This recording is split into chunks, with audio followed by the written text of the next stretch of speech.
ngeeg Talla Sylla maire bu Thiès. Talla Sylla ñu dalal la ci émission spéciale di rajo Sénégal di digtal képp nga xam ne moo taamu rajo askan wi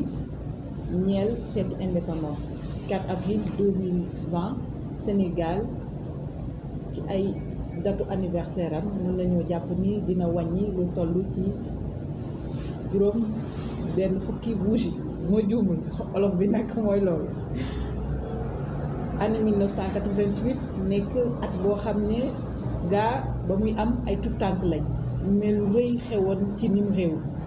lu jaxase woon yenn xel yi yow nga am chance fekkee ko bokk ci événement majeur yi lan la lay fàttali di la amee. waaw xanaa di leen nuyu tey wax ne at moomu am solo la ndax am na lu bari lu ci xew am loo xam ne mi ngi xewee fii ci Thiès mu mel ne lii nit ñi gën jàpp mooy am na yu xewoon ci 25 février ak 26 février muy benn alxames ak benn àjjuma jamono boobu daa fekk Abdoulaye Wade mi doon candidat dafa bëggoon def meeting ci alxames bi candidat Abdou Diouf bëgg a def meeting ci àjjuma ji ñi fi toogaloon candidat Abdou Diouf bëgg ne dañu soxla place bi ci alxames bi jamono boobu bokkuma PDS PAI laa bokk bu Majmout Diop mi nga xam ne maa ngi koy fàttaliku bu baax a baax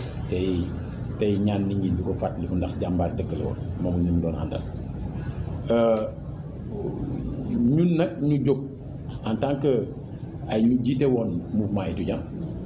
àndoon ko ak ay njiitu élèves yi comme ñoom Pape Latir Ndiaye jóg ne nag dañu bëgg défendre le droit de réunion maanaam sañ-sañ bi candidat bu nekk amoon ci ñëw ci dëkk bii di Thiès comme ni ñu koy defee ci yeneen dëkk yi wax ak askan wi sañ-sañ boobu la ñu bëggoon kenn bañ ko foqati ñun ñu jóg ne Wade dina fi meeting jamono boobu ndem si yàlla si Boubacar Sall ngi fi woon moom itam ñu di ko rendre hommage booba alxames bi tar na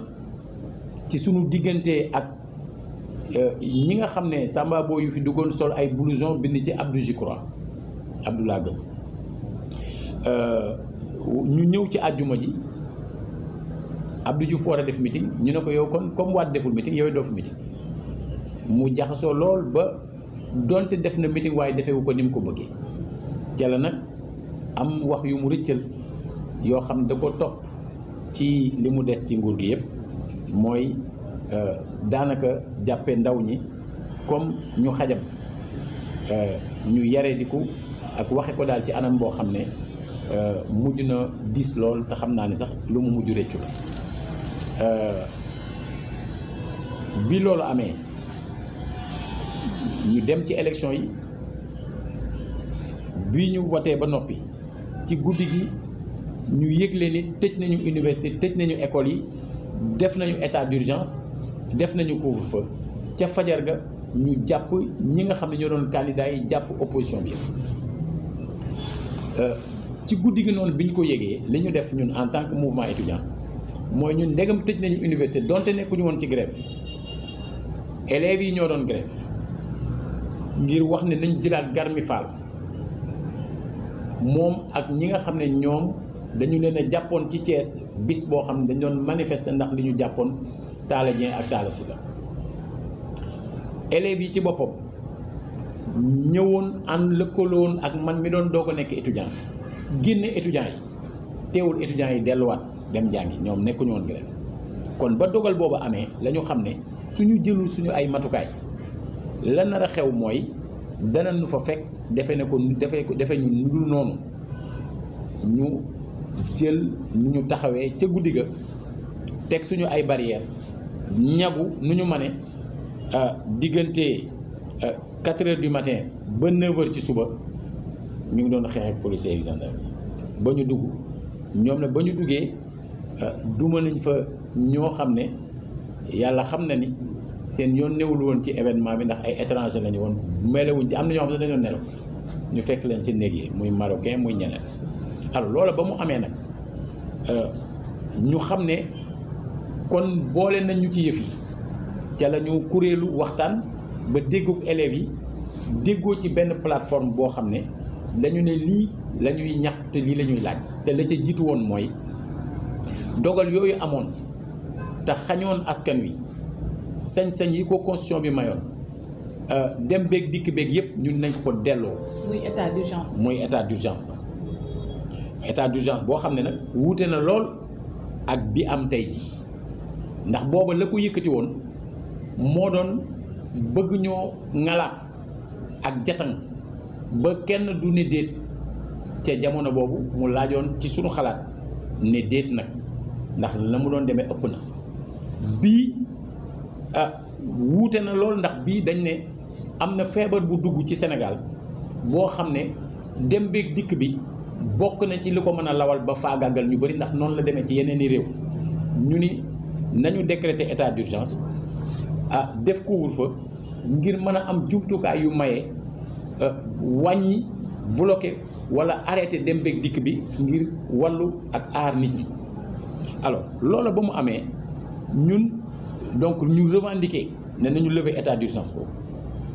nañu libérer yolomal ñëpp ñi nga xam dugal nañ leen ci kaso bi doog caa teg suñu revendication yoo xam ne ci wàllu suñu jàng la jëm mais ak revendication yoo xam ne ci wàllu suñu nekkin la jëm ba ñu ca nee ñu yëg ne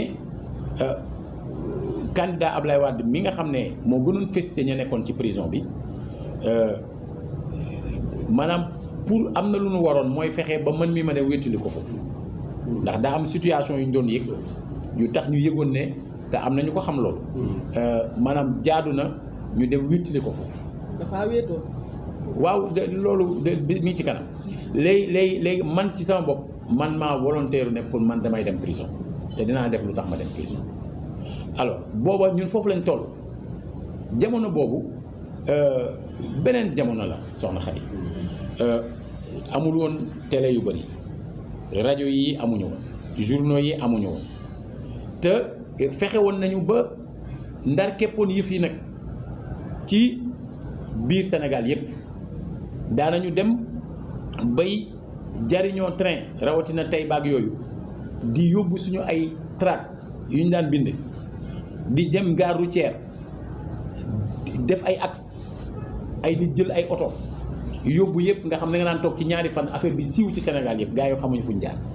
donc ci jamono boobu lañ décidé organiser benn manifestation ngir man dem fekki waat ba ñuy waajal manifestation bi laa dem visiter ji ko wax ko li ñuy waajal pour mu yëgal ko ay nitam rawatina ñi nekk ay Fass ak booru Médina ak Gueule Tapée ak yooyu ba mu déggee plan bi dafa ne ma yow balaa yàgg di nga ma fekk fi ca jataay bu ca manifestation boobu ñu amoon ñetti groupe bu nekk yore drapeau Sénégal yore drapeau bu weex pour wane jàmm waaye ñu waxoon leen ne fu ngeen demee ba jàkkaarloog alkaati yi na ngeen woy hymne national alors loola bañ koy def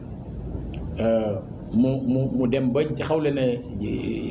jafe du doon jafe-jafe ci ñoom benn moment ñu chargé bi ñu chargé mu am kenn ci ñu yoroon drapeau kenn waddal drapeau national ma gis ne loolu warul am comme maa ko tegoon ci loxo ma dem di ko jëli xam naa ne bu ma ko jëlee tamit dañ ma jàpp alors loola xew na jaar na fii ci biir dëkk bi ñu bokkoon ko nag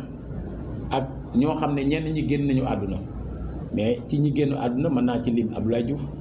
man ci lim Seydou Mamadou Diarra bi ñuy wax Toto nekkoon malien mais mën naa ci lim tamit Cheikh Seydi Aboubacar Mbeng mi nga xam ne daanaka moo taxawal CMU te mu génn àdduna 2017 mais am na ci tey ji ñoo xam ne ñi ngi fi doon ay jàmbaar di continuer di xeex kenn ku ci nekk ca wàll wa nga ne comme Boubacar Mbodj nga xam ne conseiller président de la République la waaye comme Matar Souran aussi mi nga xam ne tey jii leaderu parti la ci biir opposition bi alors noonu la ñu amee nag ñoo xam ne ci mouvement élève bi lañ nekkoon suñu ay rak comme tey jii Aliou Sall mi nga xam mooy maire Guédiawaye donc moom Abdoulaye Seydou Sow mi nga xam mooy directeur général COUD mënuma la wax ñaata yoon la ñu ñëw di réunion sama nekk 321A alors nga xam ne bëri na élèves yoo xam bu ñu mësaa jógee Diourbel wala ñu jógee Kaffrine wala ñu jógee yeneen dëkk dañu daan ñëw si foofu la ñuy fanaan ndax yaa fa fekk chambre bu mag la woon alors loolu histoire la loo xam ne la dund nañ ko la loo xam ne jaar nañ ci la ci biir Sénégal. daan nga wax sa ni époque boobu état de droit moom amatul état d'exception la ñu nekkoon te loolu waru woon am. waaw parce que xam nga suñuy wax état de droit mooy lépp lu ñu terewul sañ nga koo def waaye suñuy wax droit kii nu mu tuddati état d'exception mooy lépp lu ñu la autorisé wul mënoo ko def alors xam nga loolu mu mënta bokk ak liberté c'est comme bu ñuy wax état d'urgence bi tey am na lu ko justifier ba ñu ne dañu nekk ci situation boo xam ne ku ñu autorisé wul mënoo def mais jamono boobu dañoo def état d'exception précisément parce que bëgguñu woon nit ñi maanaam mën a revendiquer seen liberté ak fexe démocratie gën a yaatu ci Sénégal te loola moom daf fi doon dox alors am na loo xam ne ba ñuy wax ci tubaab bi mën naa ko wax mooy Abdou Diouf moom nga xam dañu meloon ne maag moom dañoo jàkkaarloo woon ci loolu xam nga demoon nañu ba bi étudiants yi at mi année blanche bi ñëw mujj nañu recevoir ba mu ñuy recevoir man maa doon porte-parole te keroog waxtaan bi xawoon na sori te xawoon na xóot devant yeneen 14 yi nga xam ñoo bokkoon coordination des étudiants du Sénégal de Dakar ak man muy 15 alors loolu nag Abdou Diouf plus tard bi mu nekkatul président man ma nekk vice-président assemblée nationale fekk naa ko France mu ne ma am na journal le matin bu ko titré woon d'ailleurs la fin d'une adversité politique féroce Abdou Diouf et Talla Sylla sympathisent à Paris mu ne ma je n'ai jamais considéré tes propos comme des attaques contre ma personne j'ai toujours compris que tu menais un combat politique et un combat patriotique xam nga loolu ginnaaw la fi jaaroon yëpp nga xam ne yi ñu ma mës a tëj kaso yëpp ak yi ñu ma mës a yóbbu police yëpp yi ci ëpp ci jamono boobu la woon jamono bi mu fi nekk la woon mu mel ne 88 boobu dafa doon moment bu am solo ci histoire du Sénégal 1957 1958 1900 ba 1960 dafa doon moment bu am solo ci Sénégal puisque ñi ngi wax waxu indépendance te loolaa ko sabab. ñu ngi wax. waaw te loolaa ko sabab ñu jóge ci dem 68 mu am génération boo xam ne ñoom ñoo doon defal Sénégal jéego ci wàllu démocratie ak ci wàllu revendiquer ci bi ñu lëkkaloo ak syndicats yi yenn yi sur le plan social muy annoncé ay mbir mais 1988 dafa doon jamono boo xam ne ni ngay gisee yenn xeetu ndox suuf yu mag yi nga xam ne dañuy warax te bu ñu waraxee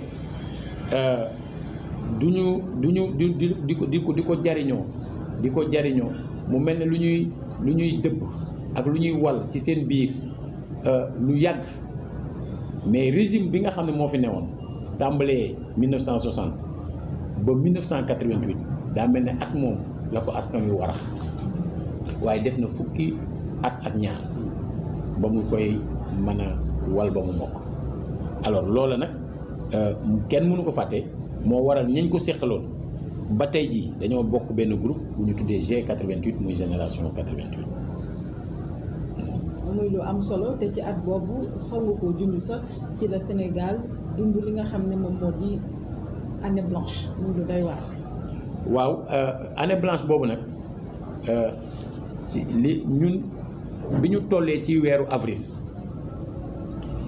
ci waxtaan yi ñu doon am ak ministres yi muy ministre éducation nationale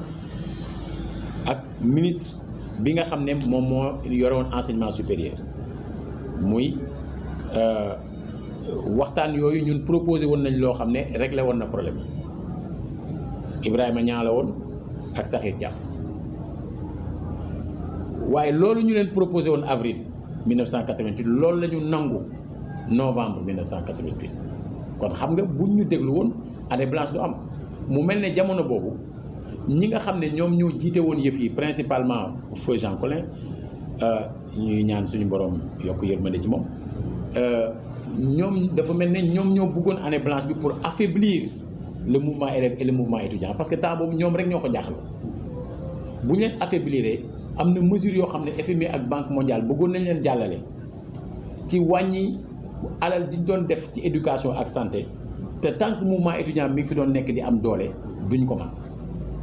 loola moo waraloon ñoom ñu bàyyi année blanche am parce que néew nañ bu année blanche amee dinañu jaxase ak waajur yi suñu loolu jaxasee ak waajur yi dina leen mën a may ñoom ñu mën a jël mesure ya ñu bëgg pour casser le mouvement étudiant buñ ko casser jàllale la ñu bëgg xam nga loolu mujj nañ ko réussir mais à partir de 1994. muy année 1988 jàngat bu bari sénégalais war ko caa jëlee. waaw lu parce que nag événement yu mag su amee ci àdduna faaw ñu di ci jàngat. man gëm naa ni tey jii mënul am looy jàngat ci Sénégal te jëloo référence su 1968 jëloo référence su 1988 comme désormais mënatoo jàngat te jëloo référence su 2011 muy 23 juin àdduna mooy noonu lay doxee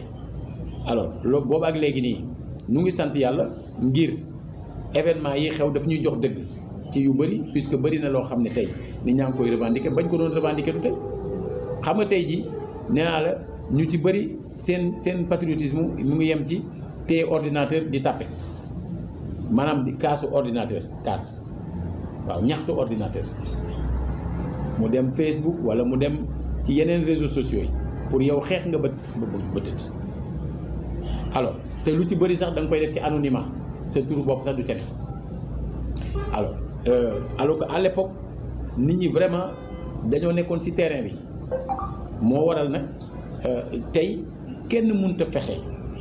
ba génération boobu nga xam ne période boobu moo ko tabax du ñu taxaw ni ñu war a taxawee ngir fa Sénégal war a jëm ñu def fa seen wàll ba mu moo waral tey jii ci ñooñu ñu ci bëri dañoo retrouvé wu dajawaat di waxtaanee Sénégal. Talla Sylla maire bu Thiès doon fàttali li xewoon atum 1988 rajo Sénégal moo ngi lay sant di la gërëm ci sa participation ci émission spéciale bi nga xam ne dañ ko jagleel fête de l'indépendance atum 2020.